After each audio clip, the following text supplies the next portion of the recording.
안녕하세요. 광교구입니다. 한국 주식시장이 참 잘 안 오르는 주식시장이었습니다. 항상 저평가됐다 그랬는데 사실은 주가가 잘 안 올랐죠. 근데 이제 최근에 주가가 이제 급등하면서 좀 다른 양상을 보이고 있습니다. 이게 과연 패러다임 시프트인지 아닌지 한번 분석해 보겠습니다. 이게 이제 지난 10년간의 이제 월봉인데요. 한국 주식시장 잘 안 올랐습니다. 그래서 2020년 전에는 계속 이렇게 박스권에 묶여 있었죠. 그러다 이제 코로나 때 제로금리가 되면서 세계적으로 이제 그 유동성 장세가 펴지면서 좀 많이 올랐었죠. 근데 이제 코로나 끝나고 다시 이제 도루묵이 됐었습니다. 근데 이제 최근에 세계적인 AI 붐을 타고 이렇게 이제 급등을 했습니다. 한국은 AI 시장에서 그렇게 소외된 나라는 아닙니다. 미국이 가장 앞서가고 있고요. 그 다음에 이제 중국, 한국이 이제 따라가고 있습니다. 그래서 한국은 상대적으로는 AI에 대한 대비를 잘 하고 있는 나라입니다. 그래서 요번에 이제 AI 붐 증시에서 우리도 이렇게 이제 소외될 이유는 없었던 겁니다. 이제 그래서 이제 최근에 급등을 했던 거죠. 이거 지난 10년간의 이제 외국인 매수와 주가 지수를 이제 비교한 건데요. 2020년 전에는 이렇게 이제 외국인이 살 때 주로 이제 주가가 올랐습니다. 근데 2020년부터는 외국인이 계속 팔았거든요. 그리고 이제 지난 3년간도 많이 판 건 아니지만은 사실은 조금 팔았습니다. 26년 1월도 초반에는 좀 사다가 결국 이제 월간으로는 1조 정도를 팔았습니다. 그럼에도 불구하고 지수는 최근에 이렇게 많이 올랐습니다. 네, 24년까지만 해도 외국인이 사면 주가가 오르고 외국인이 팔면 이제 주가가 빠지는 이런 양상이었습니다.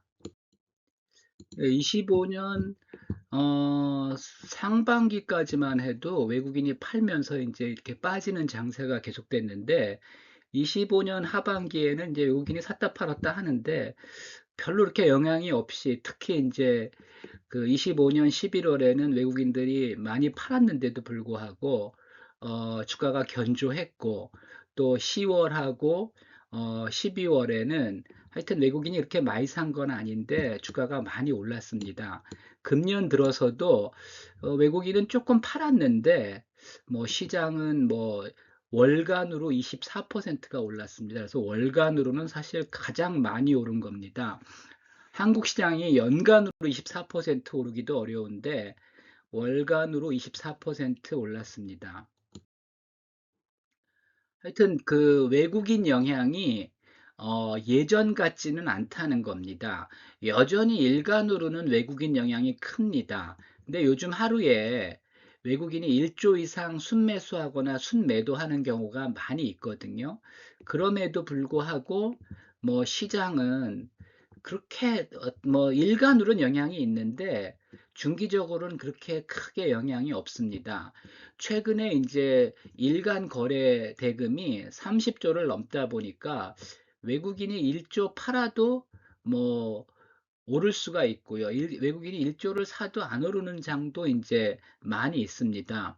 그리고 이제 외국인도 좀 달라진 게 요즘은 그냥 바이 앤 홀드 하는 펀드들보다는 그 트레이딩을 많이 합니다. 그래서 헤지 펀드나 하여튼 단기 트레이딩 펀드들이 많이 한국에 투자를 하고 있는 것 같습니다.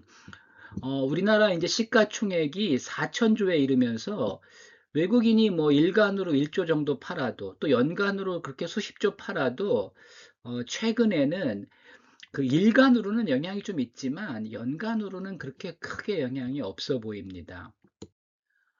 결론적으로 요즘 주식시장은 외국인보다는 내국인이 주도하고 있습니다. 왜 갑자기 내국인들이 이제 주식에 많이 투자하느냐? 그거는 이제 부동산에서 주식으로 이제 자금이 이동하고 있기 때문입니다. 이미 한 10년 전부터 상업용 부동산이 이제 침체하기 시작했습니다. 상가, 생활형 숙박시설, 지식산업센터 이런 것들이 이제 공급 과잉이 되면서 투자할 만한 부동산들이 이제 줄어들고 있고요. 이미 투자하신 분들은 많은 손해를 보고 있습니다. 또 꼬마 빌딩도 공실이 증가하기 시작한 게 이게 어제 오늘의 일이 아니고 사실 한 10년 전부터 증가하기 시작했습니다. 근데 이제 원래 그 조짐이 나타나기 시작하는 거랑 이제 본격적으로 그런 그 상황이 나타나는 것은 좀 시차가 있습니다. 그래서 예전에는 뭐 일시적인 현상이라고 봤었는데 특히 이제 코로나를 겪으면서 금방 회복되지 않을까 이렇게 생각을 했는데 코로나 4년을 겪으면서 완전히 시장이 지금 변했죠. 특히 뭐 쿠팡 등 온라인이 이제 그 대세가 되면서 뭐 하여튼 오프라인 그 자영업은 굉장히 어렵습니다. 그래서 이제 꼬마 빌딩 공실도 뭐 하여튼 시작은 한 10년 전부터 시작됐는데 코로나를 겪으면서 약간 왜곡이 됐고요. 요즘은 굉장히 심각한 상황입니다. 또 이재명 정부도 정부 그 부동산을 잡기 위해서 집값을 잡기 위해서 부동산은 규제하고 있고 이제 주식은 부양하는 쪽으로 정책을 펴고 있습니다. 그런데 이제 최근에 주가가 많이 오르다 보니까 오히려 이제 부동산을 잡으려다가 주식 버블이 될 가능성도 상당히 있습니다. 뭐 아직까지는 한국 주식이 전반적으로 고평가됐다고 볼 수는 없지만 여기서 더 오른다면은 사실은 버블이 될 가능성이 상당히 높습니다. 지금도 뭐 버블인 종목들이 상당히 있습니다. 뭐 채권 수익률이 높지 않기 때문에 그 자금이 이제 채권 쪽으로 갈 가능성은 많지 않고요. 결국 이제 주식 시장으로 계속 몰릴 가능성이 있고 또 이제 그 주식 시장으로 이제 몰리기 초반에 몰리기 시작하면 이제 장이 꺾인 후에도 이제 자금이 계속 들어옵니다. 항상 이제 또 후행하는 사람들이 있거든요. 그래서 이제 당분간 주식시장이 더 오를 가능성이 높고 자금도 주식시장으로 더 몰릴 가능성이 높습니다.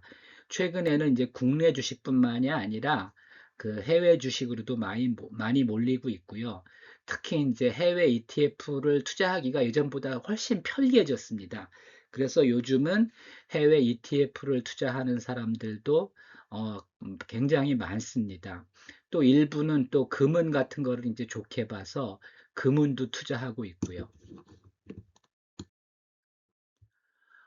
결론적으로 그 외국인 역할이 중요하지만 결국은 이제 내국인이 시장을 좌우한다는 거고요. 24년은 계엄으로 이제 연말에 폭락을 했죠. 하지만 이제 어떻게 보면 계엄보다는 대장주인 삼성전자 부진이 오히려 시장에는 더 근본적인 원인을 제공했고요. 물론 이제 연말에 하락한 거는 계엄 영향이 컸습니다. 그 다음에 이제 25년은 어, 24년 말에 이제 트럼프가 당선되면서 앞으로 관세를 대대적으로 올리겠다고 이제 경고를 했죠. 그래서 이제 트럼프 관세에 대한 우려로 출발은 부진했습니다. 근데 일단 관세 협상이 잘 진행되면서 관세 영향이 없진 않았지만은 사실 그렇게 크진 않았고요. 특히 이제 SK 하이닉스가 질주하고 또 삼성전자가 회복되면서 주가가 폭등하기도 했습니다. 이런 추세가 이제 26년에 계속될 수 있을까? 일단 1월 달은 뭐 굉장히 뜨거웠습니다.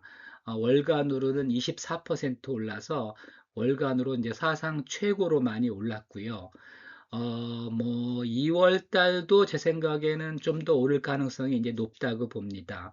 하지만 이제 산이 높으면 골도 깊고요.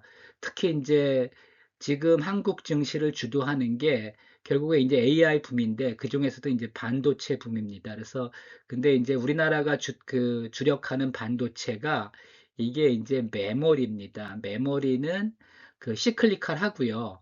시황의 영향을 많이 받습니다. 그래서 지금은 상당히 장밋빛인데 결국은 시클리컬한 그 상황을 다시 보일 가능성이 높다고 봅니다. 그래서 뭐 지금 상황으로는 AI 붐 때문에 그 메모리가 앞으로 1, 2년 계속 좋을 거다. 이렇게 이제 보는 분들이 많지만, 제 경험으로는 이렇게 과거에 메모리가 장기간 호황을 계속 보인 적이 없습니다. 그리고 이제 메모리 가격이 올라가면은 수요가 줄고요. 결국은 그 AI 회사들이 수익을 못 내면 또 이제 투자를 줄일 수가 있습니다. 그래서 뭐 당분간 좀 더 올라가겠지만은 지금부터는 상당히 이제 조심하는 게 좋을 것 같다는 게 이제 제 생각입니다. 참고하시기 바랍니다.